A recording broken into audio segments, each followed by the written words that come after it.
Iran এখন 10টি পরমাণু বোমা বানানোর মতন সক্ষমতা নিয়ে বসে আছে। আন্তর্জাতিক বিশ্লেষকরা বলছেন ইরানের হাতে থাকা পরমাণু বোমা বানানোর রসদ মানে ইউরেনিয়ামের পরিমাণ 440 কেজি। পরমাণু বিজ্ঞানীরা বলছেন এসব ইউরেনিয়াম 60% পরিশুদ্ধ অবস্থায় আছে দেশটির ইস্পাহানের পরমাণু কেন্দ্রে।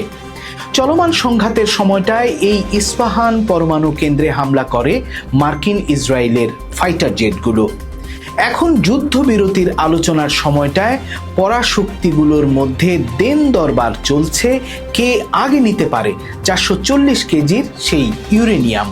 আন্তর্জাতিক বিশ্লেষকরা মনে করেন ইরান হয়তো পৌঁছে যাচ্ছিল অ্যাটম বোমা বানানোর খুব কাছাকাছি, আর সে কারণেই হয়তো তড়িঘড়ি করে ইরানের উপর ইসরায়েল মার্কিন এই হামলা। এখন যুদ্ধ একটু থামতেই আমেরিকা ইরানকে জানিয়ে দিয়েছে ইউরেনিয়ামগুলো তাদের হাতে তুলে দিতে হবে। কিন্তু একটা প্রশ্ন থেকে যায়, কত শতাংশ পরিশুদ্ধ হলে সেই ইউরেনিয়াম দিয়ে বানানো যায় অ্যাটম বোম? সেই আলোচনায় আসবো, তার আগে জানাই ইরানের কাছ থেকে এই ইউরেনিয়াম কেড়ে নিতে এখন কি চলছে পরাশক্তিগুলোর মধ্যে। আমেরিকার সব দুশ্চিন্তা ইরানের এই ইউরেনিয়ামগুলোকে নিয়ে। পাকিস্তানে প্রথম দফায় শান্তি আলোচনায় ইরানের সাথে দেন দরবারও হয়েছিল এই ইউরেনিয়ামগুলোকে নিয়েই।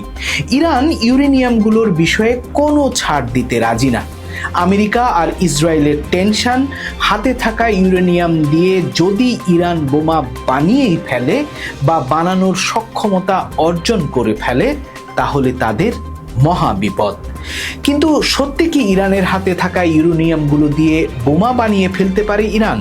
আন্তর্জাতিক বিশ্লেষকরা জানাচ্ছেন শূন্য অবস্থা থেকে 60% পর্যন্ত ইউরেনিয়াম পরিশুদ্ধ করা মানে আসল কাজের 99% শেষ করে ফেলা। আর ইরানের কাছে এমন 60% পরিশুদ্ধ ইউরেনিয়ামই আছে 440টি, যা দিয়ে 10টির মতো পরমাণু বোমা বানানো সম্ভব। 28শে ফেব্রুয়ারি ইরানে আমেরিকা ইসরায়েলের হামলা শুরুর আগে ইস্পাহানের পরমাণু কেন্দ্রে ইউরেনিয়ামগুলোকে তদারকিতে রাখতেন আন্তর্জাতিক পরমাণু কমিশন IAEA এর পশ্চিমা লোকজন।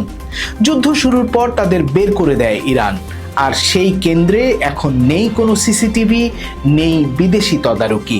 ফলে কি করা হচ্ছে ইস্পাহানের ইউরেনিয়ামগুলোকে নিয়ে তা ইরান বাদে আর কেউ জানে না।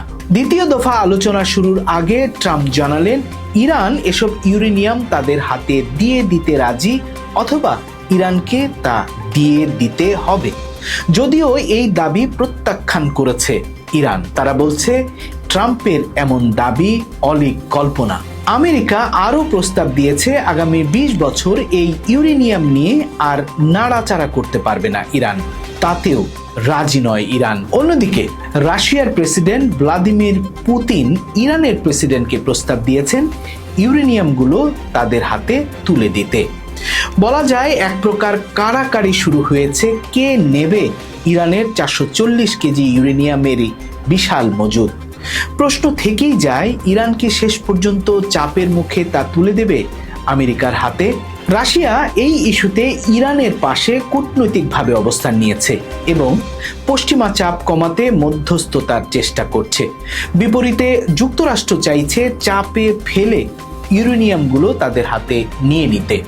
কারণ বিশ্ব পরাশক্তিগুলো জানে মিসাইল ড্রোন প্রয়োজনে আবার তৈরি করা যায়, কিন্তু পারমাণবিক বোমা একবার তৈরি হয়ে গেলে তা আর অস্তিত্বহীন করা যায় না। ইরানের ইউরেনিয়ামগুলো নিয়ে আমেরিকা ইসরায়েলের ভয় এখন এটা নিয়েই।